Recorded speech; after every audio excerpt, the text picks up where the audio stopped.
Hello students, good afternoon बेटा। Mascot school की online class में आप सबका स्वागत है।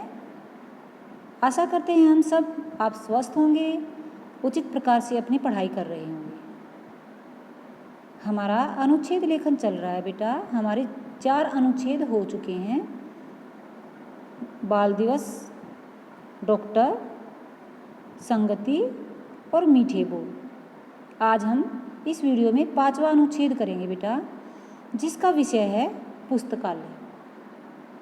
पुस्तकालय शब्द का अर्थ होता है बेटा पुस्तकों का घर, यानी कि जहाँ पर बहुत सारी पुस्तकें होती हैं। हमारे स्कूल में भी पुस्तकालय है ना, जिसको लाइब्रेरी कहते हैं। वहाँ पे ढेर सारी पुस्तकें होती हैं। कहानियों की पुस्तकें होती हैं, नाटक की पुस्तकें होती हैं, व्याकरण की पुस्तक होती हैं और हमारी और भी सारी बहुत सारी जीके की भी पुस्तकें होती हैं। वहाँ पर मैथ्स की सब तरह की होती हैं, हर सब्जेक्ट की बुक होती हैं वहाँ पर। तो आइए अब हम पुस्तकालय करते हैं, पुस्तकालय के बारे में जानते हैं। आपको ये याद करना है बेटा और आपकी फेयर नोटबुक में आपको ये लिखना है। पुस्तकालय ज्ञान का भंडार होता है। पाठ्य पुस्तकों में विषय सीमित होते हैं। जो पाठ्य पुस्तक होती है बेटा, उसमें थोड़े विषय जो होता है हमारा, कोई भी विषय है वो थोड़ा। अब पुस्तकालय जिस पुस्तक से मैं करा रही हूँ आपको, अब यहाँ पर इतना दे रखा है, किसी दूसरी पुस्तक में और बहुत ज़्यादा दे रखा होगा, है ना। और दूसरी बुक में और अच्छे शब्द लिख रखे होंगे। तो यानी कि एक ही विषय को अगर अलग अलग पुस्तकों से हम पढ़ते हैं तो हमारा ज्ञान बढ़ जाता है।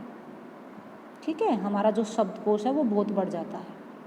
इसलिए हमें किसी भी विषय को तैयार करना होता है तो हमें बहुत सारी किताबों का सहारा लेना चाहिए। ठीक है।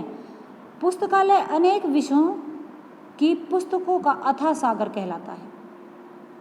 पुस्तकालय की सहायता से हमारे ज्ञान का विस्तार होता है। विद्यार्थियों का सामान्य अथवा विशेष ज्ञान बढ़ाने के लिए प्राय प्रत्येक विद्यालय में पुस्तकालय होता है। मैंने आपको अभी बताया था ना कि हमारे स्कूल में भी लाइब्रेरी है, पुस्तकालय है।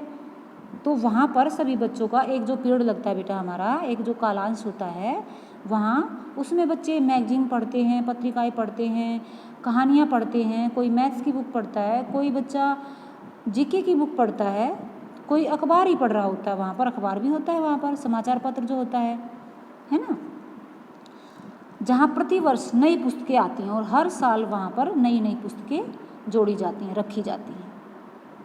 कुछ सार्वजनिक पुस्तकालय भी होते हैं। यस, होते हैं बेटा सार्वजनिक भी। जैसे अब यूनिवर्सिटी में है, वो हमारा विश्वविद्यालय जो है उसमें हम जाकर अपना एक पास बनवाते हैं और पास के द्वारा हम वहाँ पर जाकर कोई भी टॉपिक है जो अपना क्लियर करके आ सकते हैं, पढ़ के आ सकते हैं। ठीक है। जो प्राय समितियों, संस्थानों या सरकार द्वारा चलाई जाती हैं।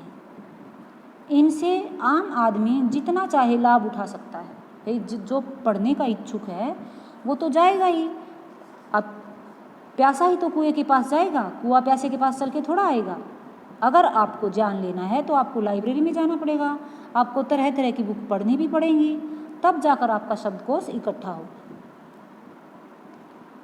पुस्तकालय से अधिक लाभ उठाकर हम अपने ज्ञान में निरंतर वृद्धि करते रहते हैं, पढ़ाते रहते हैं अपनी नॉलेज को।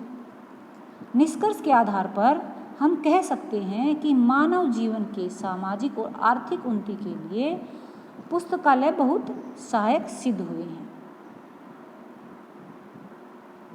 ये जो अनुच्छेद किया बेटा हमने, ये आपकी नॉलेज के लिए भी बहुत आवश्यक था और आपको मोटिवेट करने के लिए भी बहुत आवश्यक था, ताकि बेटा आप अपनी पुस्तक तक सीमित न रहकर दूसरी जो पुस्तकें हैं उनमें भी कुछ खोजबीन करो, उनसे भी अपने टॉपिक क्लियर करो, है ना। मैं आशा करती हूँ बेटा आपको ये अनुच्छेद अच्छे से समझ आ गया होगा। आपको ये अपनी फेयर नोटबुक में neat and clean hand writing में उतारना है। ओके बेटा, स्वस्थ रहें, सुरक्षित रहें। Bye bye.